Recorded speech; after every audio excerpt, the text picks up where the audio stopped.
Good morning mga kabiyahe, andito tayo sa Bineli, Cavite. Ang exact location nito mga kabiyahe ay dito sa MB Villar, Springville 2, Molino 3, Bacoor, Cavite. So meron tayong i-review ngayon isang scooter ni Bineli, which is ito nga yung Bineli Panarea.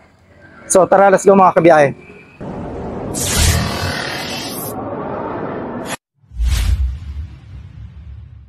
Sa mga kabiyahe, si Bineli Panarea, kulay puti.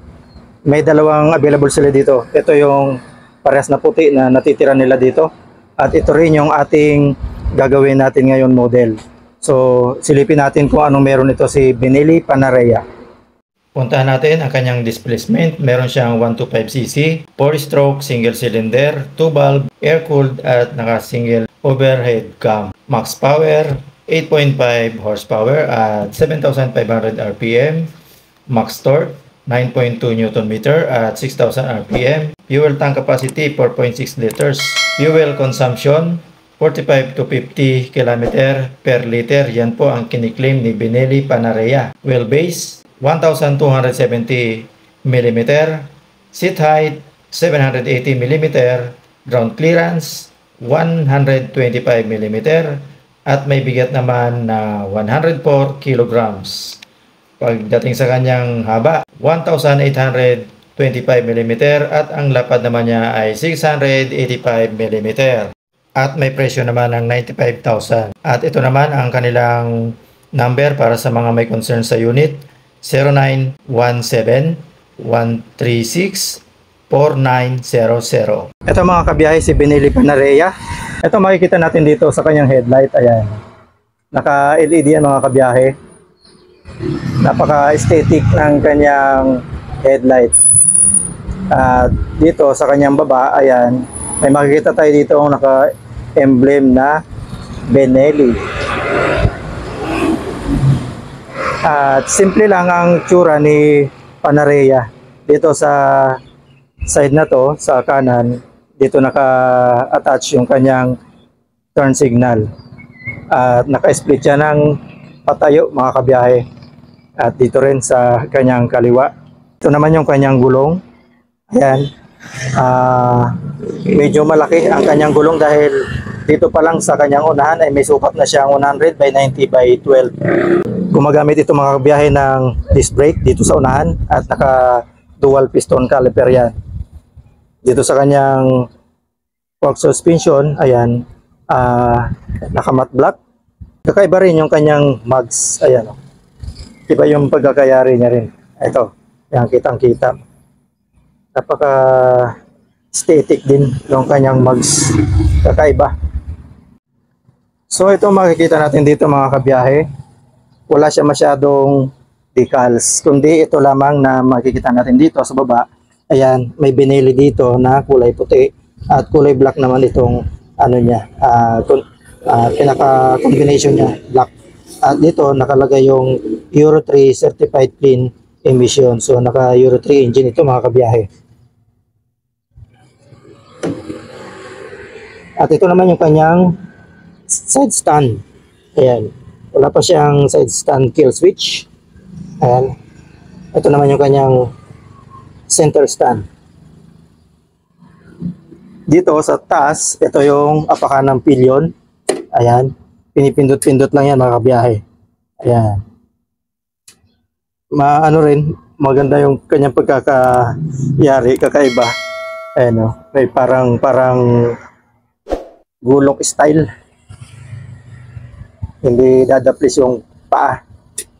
Ayan. At si Bineli Panarea mga kabiyahe ay meron din kickstarter. Ayan. Goods na goods din ito. Kahit medyo may ang battery natin, magagamit pa rin natin ito. At ito yung kanyang kabuuang panggilid na napakalinis tingnan. Makinis siya, gray ang kulay. Hindi siya glossy kundi naka-matte gray. Ayan. At dito sa taas ng kanyang body, yung kabuuan, ayan. Pansinin nyo mga kabiyahe, napaka malinis siya talagang tingnan. At ito lang ang makikita dito ng Panarea na naka-emblem. At ito yung kanyang turn signal na napaka aesthetic talaga ng pagkakagawa nitong Benelli Panarea. Dito sa baba, ayan, gumagamit siya ng mechanical drum brake dito at ang gulong niya ay malaki rin.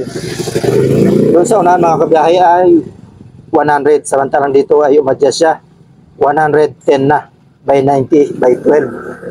Ito naman ang kanyang fender dito sa hulihan. Napaka-brusco. Ayan. At naka-LED po yan.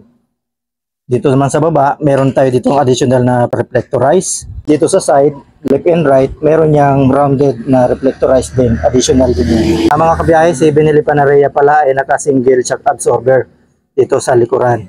Pagdating naman dito mga kabiyahe sa kanyang tambucho, talagang kakaiba talaga ang pagkakagawa dito kay Benelli Panarea dahil gumagawa siya talaga ng pagkakakilanlan na nasa kanya lang. Hindi yung makikita mo sa ibang unit, kundi nasa kanya lang talaga. Gaya ng itong exhaust niya. Wala pa nitong makikita sa ibang unit, kundi nasa kanya pa lang. So meron tayo ditong exhaust na bulky at syempre talaga naman pinarisan niya rin ng kanyang heat guard na bulky din at metal ito at naka-chrome yan mga kabiyahe. Dito naman sa kanyang baba, pagaya rin ng ibang mga scooter, dito nakapwesto yung battery. So dito wala pa siyang battery. Ito yung mga connection niya mga kabiyahe. Ito. At ito naman yung kanyang footboard na okay din ang clearance niya. Sa kanyang harapan, ayan, meron siya ditong side pocket na dalawa at meron din siya ditong charging port. Goods na goods yan. At yung bulsa niya dito mga kabiyahe, wala pa siyang takip. So medyo delikado lang to gamitin pagka yung maulan. Dahil pag nag-charge tayo at umuulan, hindi maganda. So sana next time lagyan ito ng takip itong mayroong charging port na ito. So meron din tayo ditong hook. May nakasulat dito na caution na max load niya ay 1 kilograms.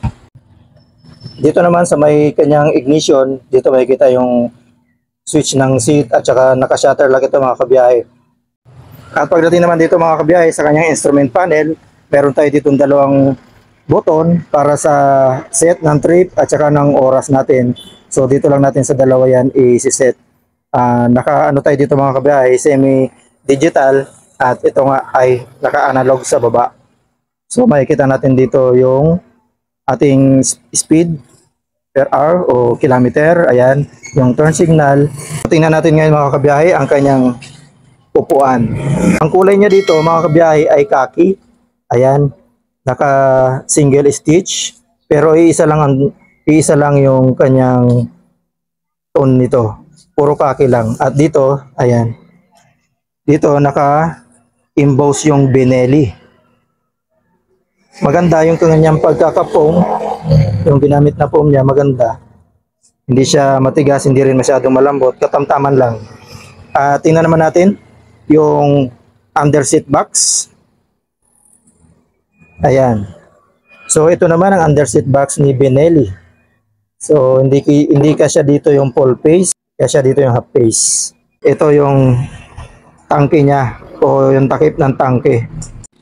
Sa kanyang grab bar, ayan, makapal at maganda rin. Napaka-aesthetic din ng pagkakagawa. Talagang kakaiba to si Benelli. Ito si Panarea. Iba, gumagawa talaga siya ng sarili niyang signature na hindi mo makikita mga kabiyahe sa ibang mga unit o sa ibang mga brand, kundi sa kanya lang. So, ito po yung stock nila dito. Itong nakikita nyo dito mga kabiyahe, pwede nyo i-comment kung anong gusto nyo i-review natin sa susunod. Balikan natin dito si Benelli para ma-review natin. Oh, ito, gusto nyo to. Napakalaki nito mga kabiyahe. Oh. Legal Express yan. Ito pa. Ayan. I-comment nyo na lang kung anong unit ang gusto nyo ditong i-review natin sa susunod. Pabalikan natin dito mga kabiyahe. Dito nga yan sa nabanggit nating address kanina. Nakita nyo naman, ang dami nilang stock. At marami pa sila doon mga Panarea. Ayun, may white, may green, may red. Ayun. At may mga helmet din sila dito mga kabiyahe. Ha? So yun, ito yung mga units na available nila dito mga kabiyahe. So kung nagustuhan nyo ang ating review o unit na si Benelli Panarea, ay pumunta lang po kayo dito sa Benelli, Cavite. Dito nga po yan sa MB Villar, Springville East 2, Molino 3, Bacoor, Cavite. So maraming salamat sa lahat ng sumusuporta sa biyahe ni Frank. Ayan. At i-comment nyo na rin kung tiga saan kayo para ma-shoutout ko kayo mga kabiyahe. Hanggang sa muli, kita-kits, biyahe ni Frank. God bless.